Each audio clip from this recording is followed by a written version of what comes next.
Today we're putting the strut clamps on Fig's Jeep here.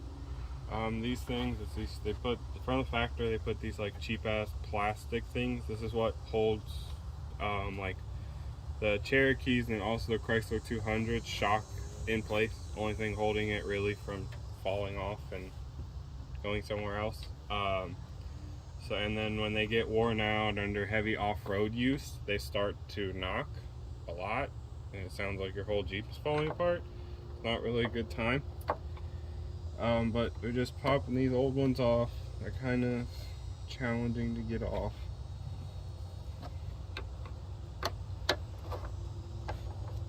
And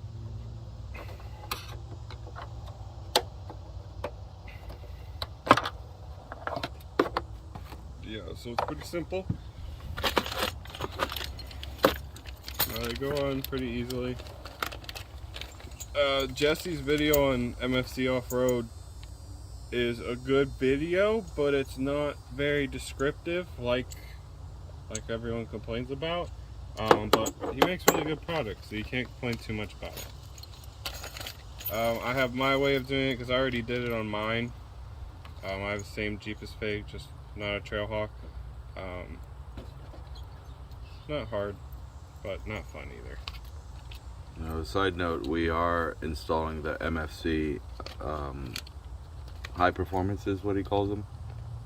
I think so, high performance strut clamps. So they're basically all aluminum. They are not plastic, and hopefully the knocking will cease. They take, so when I did mine, they did take a little bit to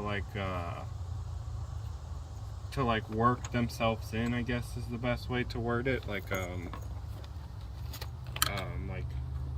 would you word that? The knocking doesn't instantly go away. They kind of have to seat themselves in a little bit in order for them to stop going away. It's a pretty easy but hard process to do. I've already done it once, like I said, so I kind of sort of almost know what I'm doing. I start the one side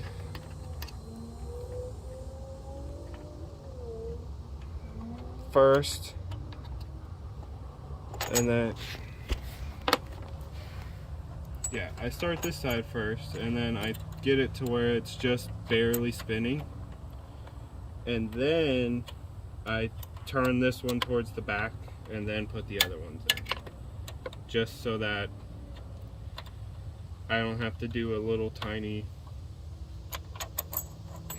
1/18 of a turn at a time.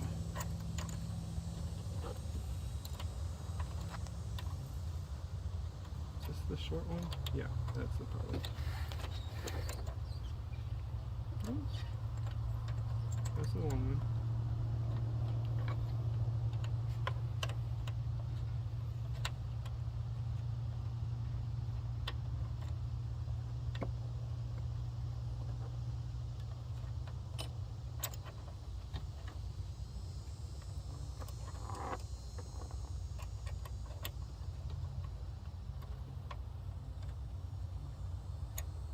Oh, and Jesse does also include the tools with it, so it is technically a very simple and easy install.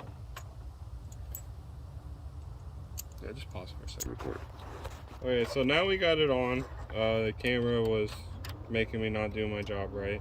Like I said, I get both sides on, like with the screws, and then I shove one to the back because it's barely turnable, and then tighten the one in the front, so I'm not doing like if it was like how Jesse does it on both sides. You'd be doing like little tiny 1/8 turns to get it on there properly. And I think Thomas should turn off the comments on this video because there's going to be a lot of annoying ass YouTube mechanics. Yeah. So keep your opinion to yourself. If you don't like how we do it, come do it.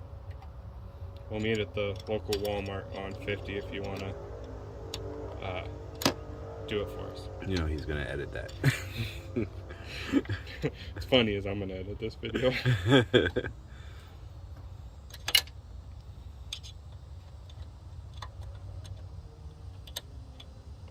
I'll probably have to edit out the cursing, because, you know, Yeah. YouTube.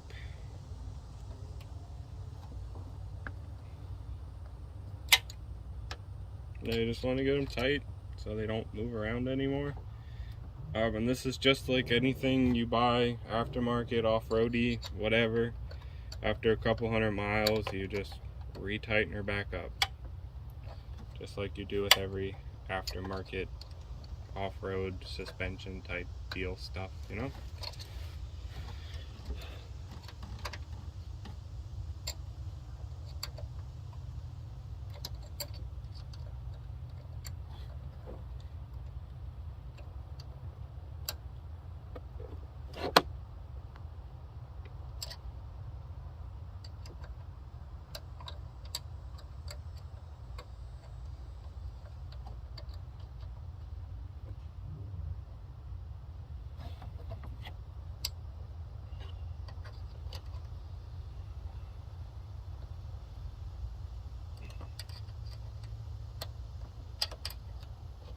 Remember, this is aluminum, so you don't want to Hulk tighten it, or else it will not be tightened. And that's installed. They look exactly like the other ones, but not flimsy and terrible. They cost, they're pretty cheap. I think they were 75, right? Yeah. They're pretty cheap, and even if you don't have a lift and tires on your Jeep, you should still probably do it. Because eventually they will start knocking, and from what I've seen on like the forums and stuff like that, even on after the dealership goes through and redoes all your suspension, they still don't replace these because there's nothing to go bad on them unless they crack. So I don't understand why this hasn't been recalled yet, but that's Chrysler. And that's all. Just repeat on the other side and you're done.